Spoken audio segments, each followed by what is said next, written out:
नमस्कार दोस्तों, मैं प्रिंस सैनी आपका स्वागत करता हूं हमारे चैनल लर्न एंड ग्रो में। आज हम बात करेंगे introduction to brakes, characteristics for brake lining. इन दोनों टर्म की बात करेंगे, ये हैं क्या। तो सबसे पहले बात कर लेते हैं ब्रेक्स की और एक जनरल सा ओवरव्यू ले लेते हैं। अब ब्रेक्स का यूज जो है आपने बहुत जगह देखा होगा, जैसे कि सिंपल से एग्जाम्पल ले लें साइकिल के अंदर।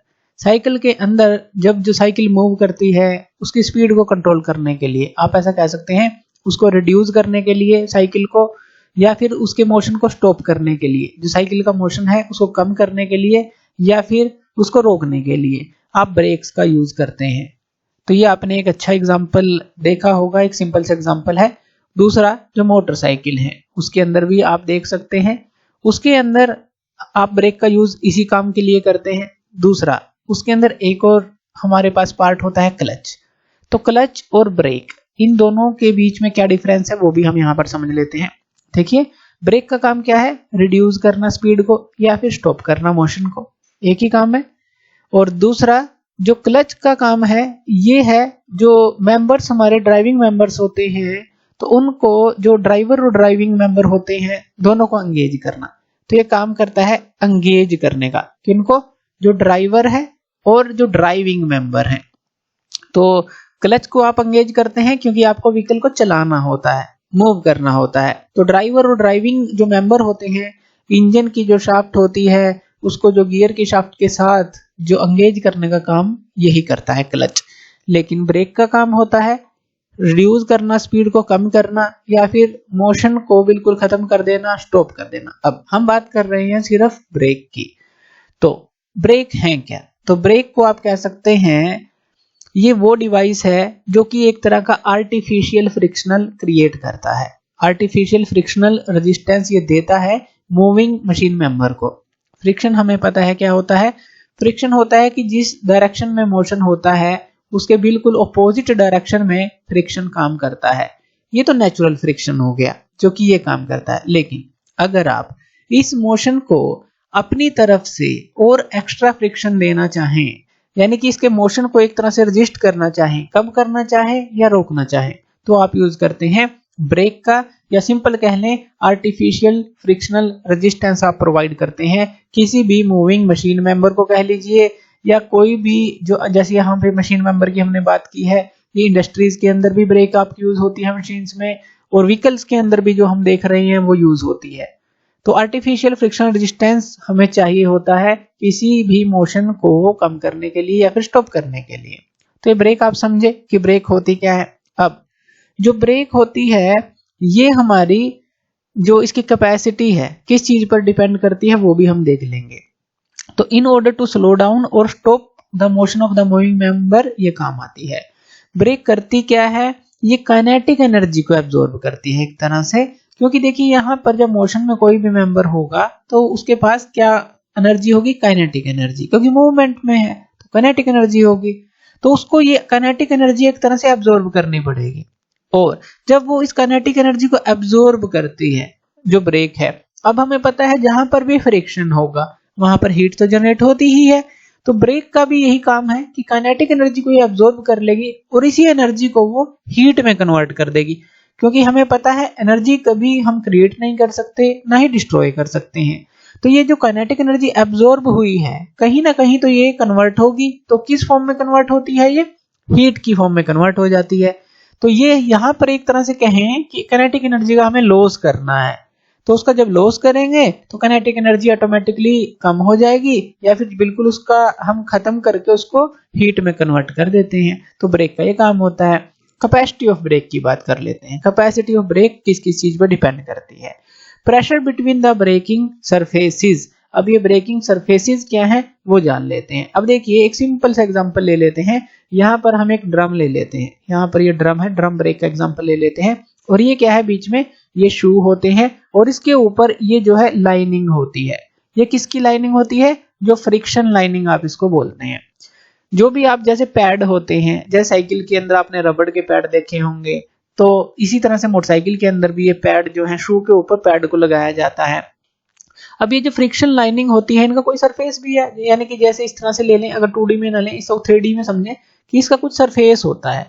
अब ये जो सरफेस है कितना है, और ये कितने कांटेक्ट में है। अब ये जो है यहाँ पर होता है, यहाँ पर इस तरह से। तो हम जब ब्रेक अप्लाई करते हैं तो इसके ऊपर की जो लाइनिंग होती है वो इस ड्रम के, अब ये ड्रम जो है रोटेट करता है तो इस ड्रम के कांटेक्ट में आती है, तो यहाँ पर फ्रिक्शन क्रिएट होता है। फ्रिक्शन क्रिएट होता है तो हीट भी यहाँ प्रोड्यूस होती है और यहाँ पर मूवमेंट कम होती है या हम उसको प्रॉपर रोक लेते हैं। तो इस तरह से ब्रेक काम करती है। अब ये किसके ऊपर डिपेंड कर रहा है कि कितना सरफेस है, एक तो ये जो सरफेस है कितना कांटेक्ट में आया, जो मूवमेंट मेंबर है हमारा, जो मूविंग मेंबर है उसके, तो इसके ऊपर ये डिपेंड करेगा। ये क्लियर है हमें। तो ये डिपेंड करेगा pressure between the braking surfaces, कितना प्रेशर आपने अप्लाई किया, अब कितना कांटेक्ट में आया और कितना प्रेशर आपने अप्लाई किया। ज्यादा प्रेशर अप्लाई करेंगे एकदम से तो एकदम से वो जाम हो जाएगी या रुक जाएगी, या फिर कम प्रेशर अप्लाई करेंगे तो आहिस्ता आहिस्ता उसकी स्पीड कम होगी। तो कैपेसिटी ऑफ ब्रेक डिपेंड करेगी pressure between the braking surface, कि कितना प्रेशर उनके बीच में लगता है, या जो कितनी मूवमेंट है ड्रम की, वो ऐसा तो नहीं कि वो ज्यादा है। आप प्रेशर जो है अगर अप्लाई करें तो ब्रेक भी टूट सकती है, इतना ज्यादा है। तो ये हमें पता होना चाहिए कि कितना प्रेशर उनके बीच में लगता है ब्रेकिंग सरफेसेस के बीच में। तो कैपेसिटी ऑफ ब्रेक इस पे डिपेंड करेगी पहली तो। दूसरी, coefficient of friction between the braking surfaces. अब जब जो ब्रेकिंग सरफेसेस हैं जो कि कांटेक्ट में आ रहे हैं उनका कोएफिशिएंट ऑफ फ्रिक्शन क्या है। कोएफिशिएंट ऑफ फ्रिक्शन का फॉर्मूला हमें पता है क्या होता है, mu equal to F by N, यही होता है। तो ये जो है कोएफिशिएंट ऑफ फ्रिक्शन, इसके ऊपर भी ये डिपेंड करती है कि कितना कोएफिशिएंट ऑफ फ्रिक्शन है उनका। Projected area of friction surfaces, यानी कि जो फ्रिक्शन सरफेसेस है उनका कितना एरिया है, यानी कि ये कितने लार्ज आपने ये एरिया लिया है जो कि कांटेक्ट में आएगा। तो इसके ऊपर तो डिपेंड करेगा ही कि कितना प्रोजेक्ट किया है आपने एरिया ऑफ फ्रिक्शन सरफेसेस का। उसके बाद वेलोसिटी क्या है ब्रेक ड्रम की, जो ब्रेक ड्रम है वो किस वेलोसिटी पर, या कहें कि जो ड्रम है वो कितनी वेलोसिटी पर घूम रहा है, तो उसको हमें रोकना है। तो इसके ऊपर भी कैपेसिटी ऑफ ब्रेक डिपेंड करती है कि कौन सी ब्रेक आपको यूज करनी चाहिए। एबिलिटी टू डिसिपेट हीट, कितनी हीट डिसिपेट करनी पड़ेगी वहां ब्रेक को, उस पर भी डिपेंड करेगी। ऐसा नहीं है कि इतनी ज्यादा हीट प्रोड्यूस हो जाए कि वहां पे बर्निंग स्टार्ट हो जाए या इस तरह से वो वहां पर एकदम से खराब हो जाए जो हमारा पार्ट है, क्योंकि फ्रिक्शन के कारण तो काफी सारी हीट प्रोड्यूस होती है। तो एबिलिटी टू डिसिपेट हीट, कितनी हीट डिसिपेट जो है करनी है, उसके ऊपर भी कैपेसिटी ऑफ ब्रेक डिपेंड करती है। तो ये हमने एक एग्जांपल लिया सिंपल सा कि किस तरह से ये काम करते हैं। अब इसके बाद बात कर लेते हैं जो मटेरियल होता है ब्रेक लाइनिंग के लिए, तो वो हम देख लेते हैं। जो मटेरियल कैरेक्टरिस्टिक्स है ब्रेक लाइनिंग की तो वो क्या है, तो वो हम समझ लेते हैं। पहली, it should be high coefficient of friction with minimum fading.